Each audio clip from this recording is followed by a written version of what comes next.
Oh, howdy, everybody. Got a request to talk about the Cross 6 set and how that set works, what it's good for, so on and so forth. So, uh, the Cross 6 set, if we start off with a hardware set, basically all we have to do is just turn the sixes from on the outside to a face and rotate one of them. So, like that, and then just rotate one. Now you've now have a cross 6 set. The cross 6 set can be in a 5-3 4-2 configuration, or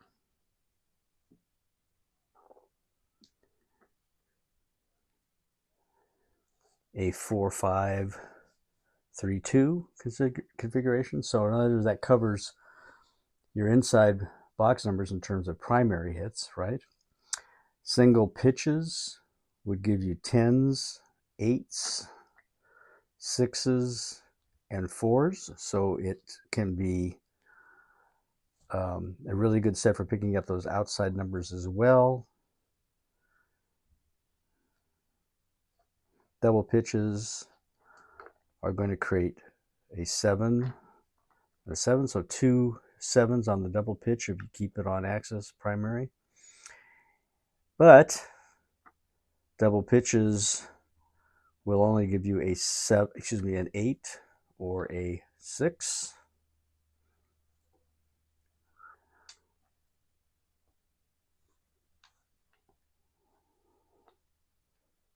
Oops. Or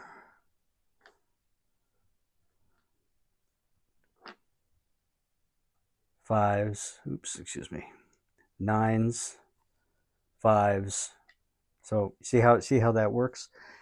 The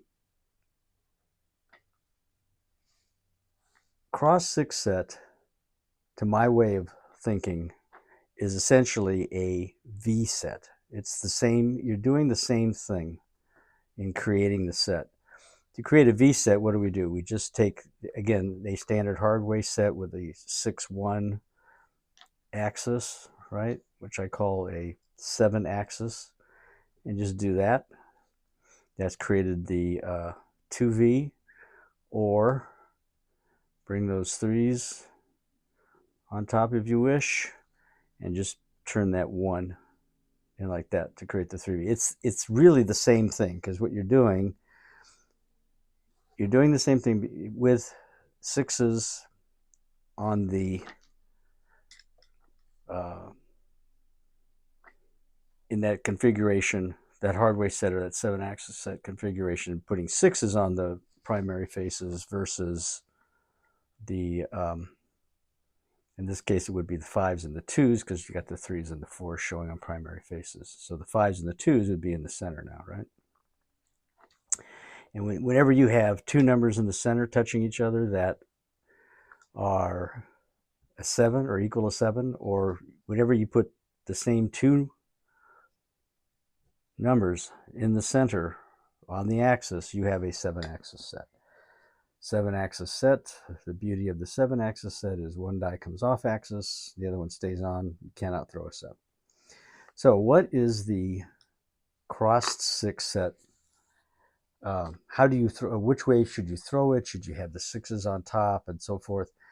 What really matters, I think, is what when you're using the set, where you're tossing it to, so on and so forth. And if you have a tendency to single pitch frequently, then you're gonna see, all right, if I put the 6s on top with the 4-2, then my single pitches are going to give me 8s and 10s. It's the other way around. Single pitches are going to give me 9s, be an 11, right? 9, right? But single pitches this way, there's your 10 again. Single pitch this way, there's your 8. So single pitches are good with this. There's only 2 7 double pitches. Your 2 off axis can give you 9s, 5s, right? That makes sense, correct? And if you get an off-axis hit this way and a single pitch that way, you're going to get your 7. There's 2 more of your 7s, and there's also going to be a 4-3-7 in that off-axis arrangement. So keep in mind, there's always 6 7s on the pair of dice, and the set where they're going to pop up in the set based on the on-axis, off-axis result is what you're trying to understand and influence when you take up this skill and you take up learning about the various dice sets.